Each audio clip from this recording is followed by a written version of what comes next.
Okay, in this section I want to introduce block variables. Later on in the video I want to talk about why you should not use block variables in loops. Okay, so a quick recap before we move on code blocks or compound statements. Now a code block or compound statement is a statement that starts with the opening curly bracket and ends with the closing curly bracket, and it can contain 0 or more statements, including other compound statements. Okay, so you can basically have like nested compound statements. An important thing to notice with this is that variables declared before the block, so in other words outer or outside variables, are accessible within and following or after the code block. Now a conflicting variable from outside the block will be ignored, and we'll get to this shortly. Okay, so what is a block variable? Well, a block variable is a variable that is declared in the body of a code block or a compound statement. Block variables are only accessible within the code block where they were declared. The code block hides outer variables that have the same name as those variables that are declared within the code block. Okay, so it's a good idea to avoid duplicate variable names. So as I mentioned previously, we have conflicting variable names. So one outside variable, okay, that was declared before the code block, and you have another variable inside that code block, and they both have the same name, then the variable from outside the block will be ignored. Now when a variable is declared, memory is made available for it. Okay, we discussed this previously. Now an important thing here is that when program execution reaches the end of a code block, okay, so basically when it reaches that ending, that closing curly bracket, then variables that are declared within that code block are destroyed and thus become inaccessible. Okay, let's say you have a code block with a bunch of block variables inside, and right after that code block you want to access those variables again. You won't be able to. Okay, they will be inaccessible because basically they will be destroyed. Now in this case we are simply referring to code blocks, but sometimes you can also have named code blocks or named compound statements, so functions for example, and those can also have a bunch of variables inside of those, and it's important to free up that memory after you are done with some program or with some code block. Alright, you don't want every single variable that you'll use in a program to sit in memory, because let's say you have a huge program such as a game or something like that, and you have tons of variables, eventually you're going to run out of memory. Okay, so you have to clean up memory, and that is basically done in this way. So when you reach the end of a code block, the variables inside that code block is destroyed, and that applies to functions and other named code blocks as well, not just nameless code blocks. Okay, so here is a quick example. You can see that I have an int x, and I set that to 0, and then I have this code block. And by the way, you can click on the closing curly bracket, for example, or the opening one. So if I click right on that, you can see the corresponding opening and closing curly bracket will kind of highlight. So down here, if I click on this one, you can see the opening one will highlight as well. So this helps us to kind of identify where those code blocks are. And as I mentioned previously, you can close those down as well. So even though this code block is not named, it's not like a function, and this might be, if this is confusing to you, I'll just do an enter right there. Okay, you can see this is not a named code block. Okay, so it's just an opening and a closing curly bracket. So that is a compound statement. And so inside the compound statement I set x to 4. I also declare and initialize y as an integer, and I initialize that to 3, and here I simply print both of those out. And a quick comment is that x is still going to exist once this code block is finished executing, but y will get destroyed because it's contained within this code block. So once execution reaches this closing curly bracket, then a y is going to be destroyed at that point and will be inaccessible. So okay, I'll just go and control F5, and you can see x is 4, y is 3. Now if I move this outside, so down here, okay, so I print x, I set x within the code block, but I print it right outside of that. So following that code block, you can see this still works. We set x to 4 in the code block. Okay, but what if I try and do y? So I'll cut and paste that line out, Control F5 to run, and you'll see we get bold errors. I'll say no. In the error list down here, you can see identifier y is undefined. You can see it says line 17. You can see 17, that is right here. So y is undefined, y undeclared identifier. That's because it's inaccessible at that point. It's going to get destroyed once this code block is finished executing. Okay, so one more example before we move on. I've just reverted this project, so you can just copy these around. So we get the two outputs again in the loop. We have y here as a block variable that I initialize to 3. We set x in here to 4. Now what I'm going to do is I'm going to remove that line where we set x to 4. I'm actually just going to add another variable, x, and then I'll go and copy this line here and I'll paste it down here. Okay, so what's going to happen with this program now is we'll see that this local variable, so this block variable contained within this block, will kind of overshadow the one that is global or outside of that. Okay, so this initial x is going to get ignored, and within this code block, only this one will be used basically. Okay, so let's just run this quickly and we'll see what happens. So we can see x is 5, and that is within that code block we print x. So x will be 5, y is 3, and then x is 0. Now that final x that gets printed out is of course outside of this block. It's right down here. So even if we go and set x in this code block, let's say we set x to 15, you see we get the result that we expect.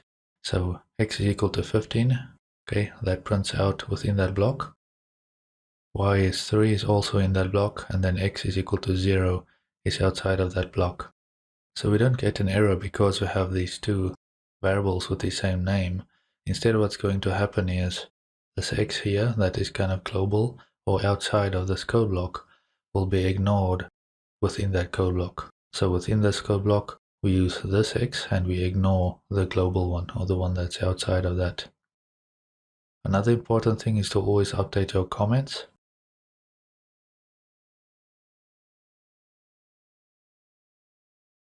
So always go in and check your comments and update those so that when the next programmer comes along, they understand what's going on. Now in this case, of course, this is kind of obvious what's going on, so you don't really need a comment here, but it might be useful for your notes.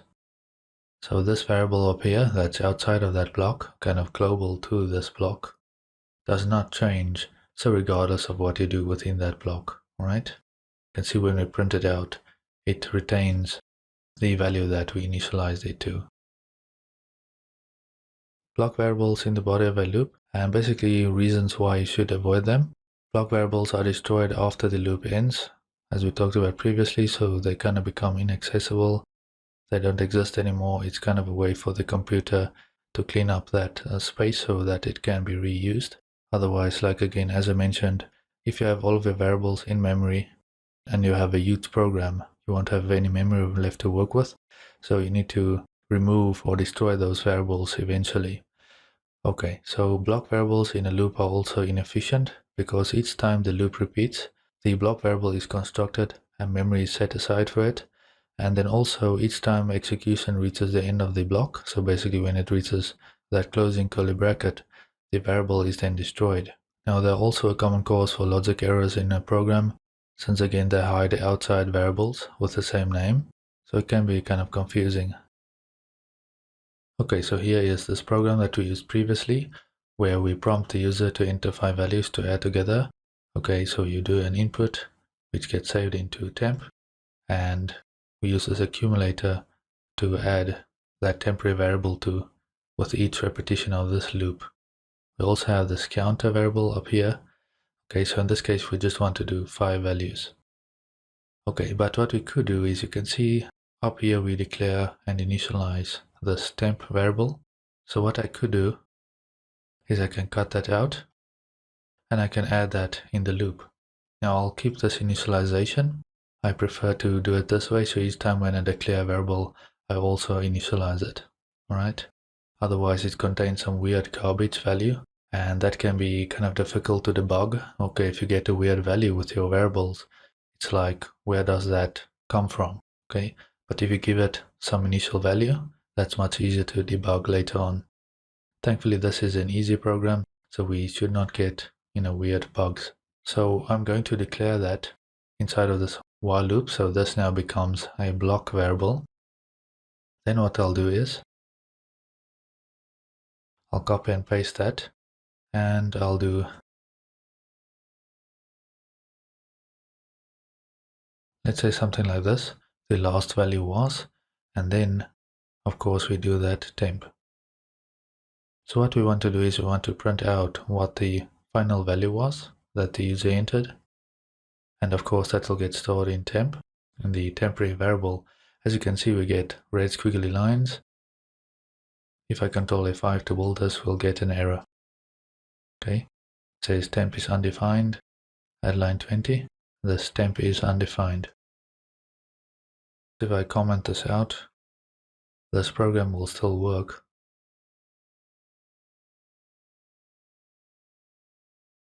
But if I uncomment that, you can see we have a problem, and that's because this variable is destroyed as soon as we are done with this loop. So that is why it is a bad idea in general to use block variables. So what you could do is instead have that variable be declared before you reach the loop, so outside of that loop, instead of it being a block variable. And if I build and run this now, you can see that this works properly now. We get the last value, we get the counter and the accumulator. Next, we'll talk about input validation. Now, we've seen this briefly in the switch statement video. So that was an example of input validation, where we validate whether or not the user entered a specific character. So either uppercase or lowercase y, for example. If you want to continue with something or exit some loop, you can do something similar with loops. But in this case, when you use it in a loop, you can write it in such a way that the program will not continue or move beyond the loop until the user enters the correct value, the value that is within range. If you have a program that accepts values in the range 0 to 100, okay, so that is a valid range, 0 to 100, then everything outside of that range, so less than 0 or greater than 100, is outside of that range. And so if you enter a value that is outside of that range, then that will not get accepted. You will not break out of the loop, and it will keep asking you to enter the correct value, a value that is within range. So in this way, you can write a program that repeatedly asks the user to enter the correct value. So even if they enter the incorrect value, 10,000 times, the program will not move forward. Okay, it will just keep asking the user to enter the correct value, the value that is within range. Okay, so we are going to look at how we can do that in the next couple of sections. So in this example, I'm using the character health again. So similar to what we've done in previous examples. If my character health is 0, then it's game over. So you can see actually down here. And greater than 0 or less than or equal to 100, we are still in the game. Now, of course, 100 means that we are at max health. Okay, we cannot go beyond 100. So what I do in this program is I prompt the user to enter an integer greater than or equal to 0, but it also has to be less than or equal to 100. Now 0 again is a valid input, okay, because 0 simply means that it's game over. We have 0 health, so that is a valid input, but we cannot do something like -5. Now what I'm going to do is I'll go and comment this while loop out just for a second. Okay, and then I'll scroll down. And you can look at the if statement. So the default here is some malfunction. So in other words, to enter the wrong thing, or there's some malfunction or error in our program because this while here is not supposed to allow for this. This is checking and making sure that we enter the correct value, okay, the correct integer. If it does not, then, for some reason, then we'll print this out. So that is why we set this as the default, just for us as programmers to see, okay, we've made a mistake. You can, of course, kind of shorten things up. You can shorten some of these strings up if you want to do that. I'm just trying to keep this as concise as I can here, but you can do it over 2 lines, for example. Alright, so let's just see what happens. I'm going to Control F5, so to run this, and let's say I enter 0, okay, we get game over, or something like 50, okay, and we are still in the game. Now if I do something like -5, we'll get that malfunction.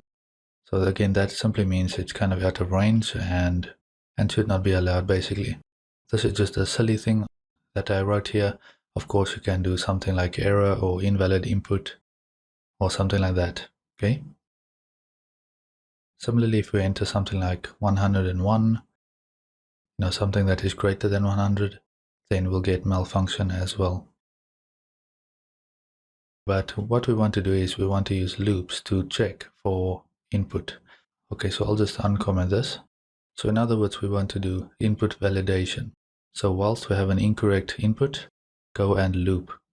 Okay, so of course we use while loop here, and we'll see in an upcoming section how to use the do while loop instead.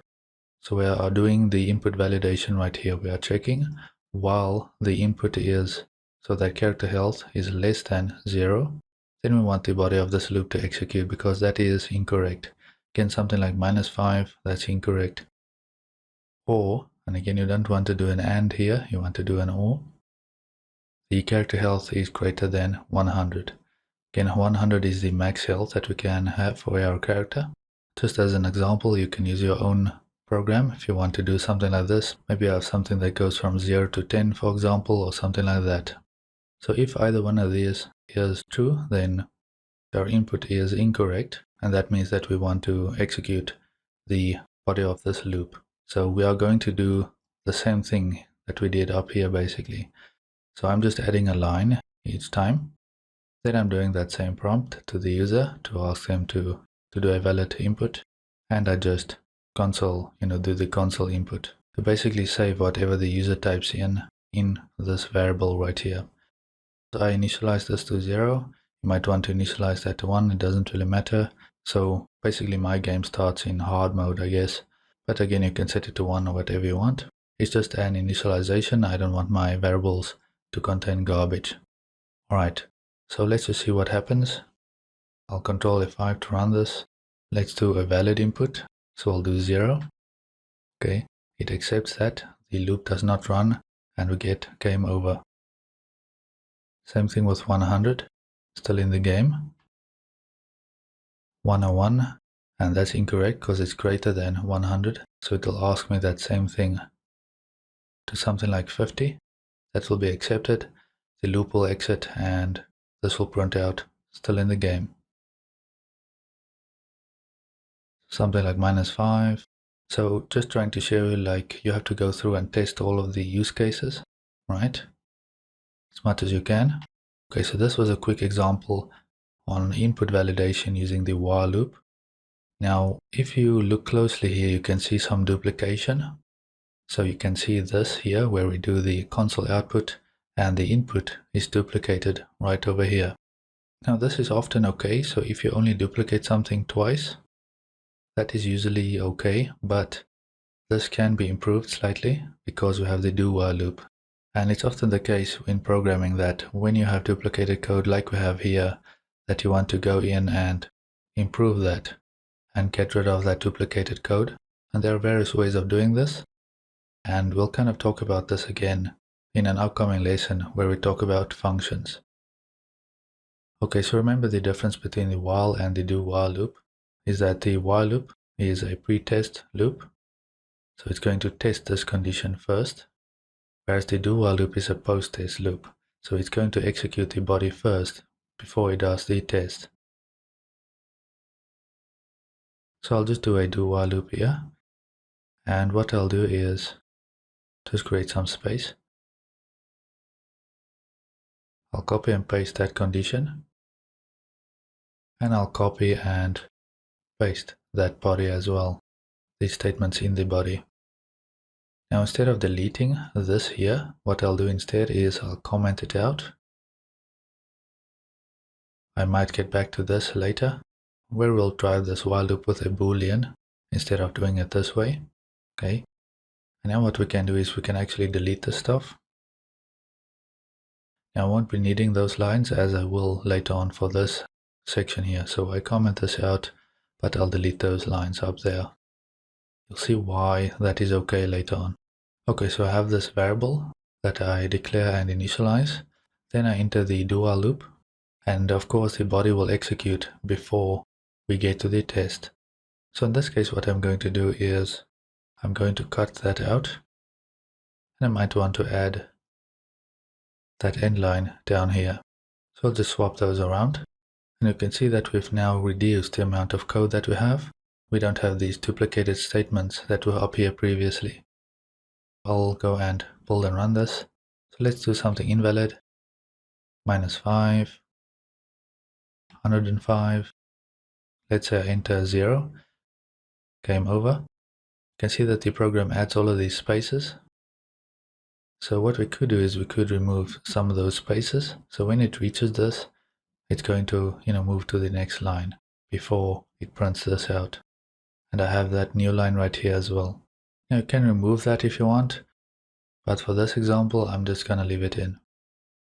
Similarly, I'll go and run this again. Do 100, for example, or do something like 50.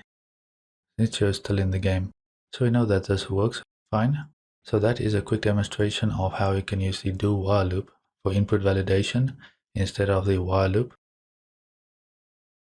Okay, next I want to talk about Boolean driven loops. So we talked about sentinel and counter driven loops and so on. You can also control while loops by using Boolean variables. Now for this you also want to remember the ITC principles. So you want to initialize, test and change the Boolean variable. You can see a demo down here. We have bool should loop execute, set that to true, and then while that is true, okay, we initialize it and then we test it. So while true, we go and print execute statements in the loop. So we basically execute whatever statements is in that loop, and then I simply go and set should loop execute to false. So in other words, we also change that variable, and since that is false, the loop will now exit, and then execution will move to the statement following the loop, where I do that cout execute statements following the loop. A quick example of Boolean driven loops. Now for this I don't need the do while loop, so I'll delete that, and I'll uncomment the while loop. I'll add a new Boolean variable called should loop, and I'll set that to true by default. I'll cut out that condition, okay, in the while loop, and I'll copy the variable. I'll use the clipboard ring that I discussed previously, so Ctrl+Shift+V to paste that in. In the while loop, I'll do an if statement. I'll use the clipboard ring to paste that condition in. If the values that the user enters here is out of range, then we want to repeat this loop. So I'll just add a comment here to say that, okay, repeat input validation loop. We'll add another output here later that says, okay, if the input is out of range, please enter the correct input. Okay, and in the else part, we'll set that should loop variable to false. So in other words, if the value is not out of range, then this loop should not repeat. Okay, and I'll just go and remove this end line. Now you can see that I have to press the delete key a couple of times here to get that line back. Now in the tips and tricks section, I talked about the fact that you can press an Alt Shift and the up and down arrows to select, or left and right as well to select. So instead what I'll do is I'll left click and place the caret right at the start of that line before the C character. Then I'll press an Alt Shift and tap the down arrow, and that will select that as well, so I don't have to go and select that line, that statement with the mouse. Okay, that will automatically get selected. I can just press delete. And so for me personally, that's a smoother way of doing this, but it does take some practice to get used to. Okay, you can see sometimes I do that, sometimes I don't. So the rest of the program remains the same. Okay, so we did not change anything else. I'll Ctrl F5 to run this, and I'll do a few incorrect values, and then 0. You'll see we get game over, so that works properly. 100 still in the game, and you can do something like 50 or 55 still in the game. So you can see our program still works. In the else part of that if else statement, we set that variable to false. But in the if part, we currently don't really do anything. we simply have a comment that says repeat input validation loop. So if that condition is true, in other words, the input is out of range, then that loop will repeat because it's never going to go to the else part. So that loop will keep repeating until eventually we get to the else part.